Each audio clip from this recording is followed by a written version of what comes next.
Hello friends, स्वागत है आपका इस वीडियो में। तो आज हम 12th क्लास के बायोलॉजी का आपको सिलेबस समझने वाले हैं कि कौन कौन सा चैप्टर आपके परीक्षा में जो प्रश्न पूछे जाते हैं, कौन कौन चैप्टर आपको पढ़ना होता है। और 2026 के लिए, यानी कि आप 2025 वाले एग्जाम का हमने तैयारी करवाए हुए थे और 2026 में अगर आप परीक्षा देने वाले हैं तो ये वीडियो आपके लिए। अगर आपका हिंदी मीडियम और इंग्लिश मीडियम दोनों मीडियम वाले स्टूडेंट के बताने वाले हैं, हिंदी मीडियम से है इंग्लिश मीडियम से, आप दोनों मीडियम से इस वीडियो को जरूर देखें। आप किसी भी मीडियम से है तो अब बिहार बोर्ड 2026 के लिए देख रहे हैं और बायोलॉजी का संपूर्ण सिलेबस आपको बताने वाले हैं पूरे अच्छे तरीके से कौन कौन से चैप्टर है। और आपका साथ है परीक्षा पैटर्न भी आपको बताते हुए चलेंगे। चलिए देखना स्टार्ट करते हैं। अब आ जाइए फटाफट से। हाँ, हिंदी मीडियम, पहले हम हिंदी मीडियम वाले स्टूडेंट को बताएंगे, उसके बाद इंग्लिश मीडियम वाले के। तो जल्दी से आपको इसको सब्सक्राइब, इस चैनल आप देख रहे हैं इसको आपको सब्सक्राइब जरूर से कर लेना है और लाइक भी कर दीजिए। पसंद आ रहा है वीडियो को जरूर लाइक कीजिए, इससे आपको लाइक करेंगे तो आपको और भी वीडियो जो होगा इस चैनल पर डाला जाएगा और सबसे लाइक कर देंगे। और कमेंट जो भी आपका जो भी कोई डाउट होगा आप हमें कमेंट के माध्यम से पूछे, उसमें हम रिप्लाई दे देंगे। आपका जो डाउट होगा वो आउट हो जाएगा एक तरह से। चलिए देखना स्टार्ट करते हैं। तो ये यहाँ पे सबसे पहला चैप्टर जो आपको बायोलॉजी में पढ़ना होगा वो है आपका जीवों में जनन। जीवों में जन्म में जीव के जीवन अवधि के बारे में ज़्यादातर इसमें पढ़ना होता है। वहाँ से सवाल पूछे जाता है जैसे कि गाय का जीवन अवधि कितना होता है, मनुष्य का जीवन अवधि कितना होता है, ये सब के बारे में।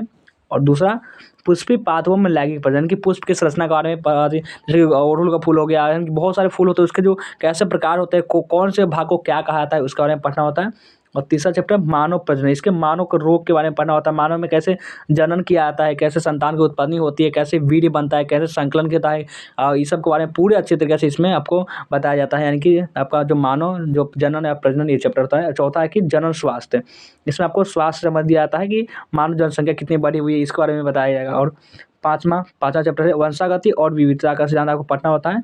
और छठा वंशागति का आणविक आधार, इसके बारे में पढ़ना होता है। और सातवां विकास के बारे में।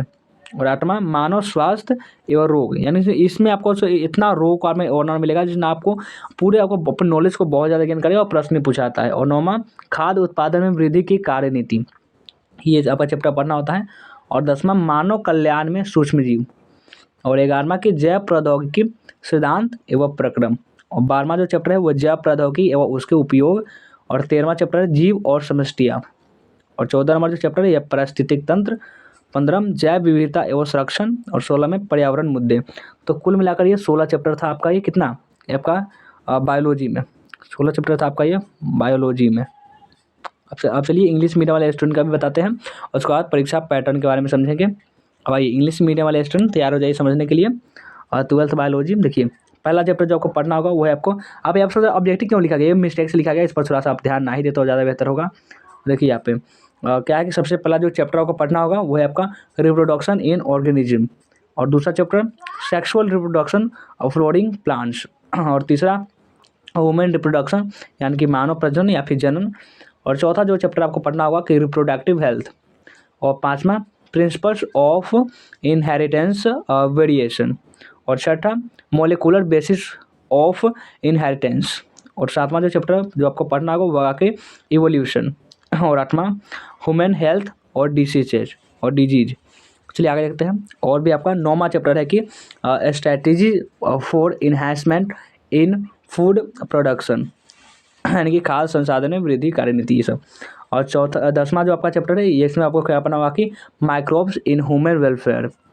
और 11वां चैप्टर की बायोटेक्नोलॉजी प्रिंसिपल्स एंड प्रोसेस। और 12वां जो चैप्टर है ये आपका बायोटेक्नोलॉजी इट्स एप्लीकेशन। और 13वां चैप्टर ऑर्गेनिज्म पॉपुलेशंस। और आपका 14वां जो चैप्टर है ये क्या पढ़ना होगा, इसमें आपको इकोसिस्टम के बारे में पढ़ना होता है। ठीक है, पूरे आपको जानकारी मिल जाएगा इस पूरे इसी चैनल पर तैयारी भी करवाया जाएगा, तो आपको कोई किताब खरीदने की जरूरत नहीं, कोचिंग करने की भी आवश्यकता नहीं है। बायो डाइवर्सिटी ऑन कन्वर्सेशन, इसके बारे में पढ़ना होता है। 16वां चैप्टर है कि इन्वायरमेंटल इशूज, इसके बारे में। तो ये था आपका बायोलॉजी का सिलेबस और इंग्लिश मीडियम वाले स्टूडेंट के लिए भी बायोलॉजी का सिलेबस ये था। और चलिए परीक्षा पैटर्न का समझते हैं कि परीक्षा में आखिर होता क्या है, परीक्षा में कितने नंबर का प्रश्न पूछा जाता है, इसके बारे में हम अच्छे तरीके से समझते हैं। चलिए देखते हैं। ये आपका है बायोलॉजी, ये आपका बायोलॉजी। चलिए इसके बारे में हम आप बताते हैं कितना नंबर का पूछा जाता है। तो कुल प्रश्न की बात करें तो इसमें आपको कितना नंबर का रहता है, तो नंबर कितना रहेगा इसमें, तो नंबर का कितना रहेगा, तो ये आपका 70 नंबर का आता है। 70 नंबर का 70 नंबर का परीक्षा में पूछा जाता है प्रश्न।